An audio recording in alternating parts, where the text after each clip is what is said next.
Bukber sambil barbekyuan samping kolam renang yuk. Dah pada tahu belum ada kafe kekinian yang nyaman banget buat bukber?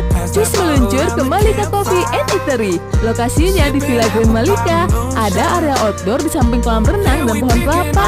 Kalian harus cobain kesini karena tempatnya tuh luas dan cozy banget loh. Bener-bener bikin adem, bikin betah deh suasananya. Terus bisa juga duduk santai lesehan di bindek cuy. Selain itu ada area indoornya juga dengan sofa yang empuk. Bisa sambil karaokean loh. Nah selama bulan Ramadan ada menu babakaran Rukoni yang collab bareng cafe ini. Makin seru ya babakaran rame-rame. Untuk isian paket babakarannya lengkap nih. Ada beef slice, chicken slice, sosis yang sudah dipotong-potong, cikuannya juga. Lalu ada aneka dumpling isi ayam dan keju, jamur enoki, dan bawang bombay biar wangi. Wah, isiannya lumayan lengkap ya. Tidak lupa dikasih 2 varian saus, barbecue atau black pepper.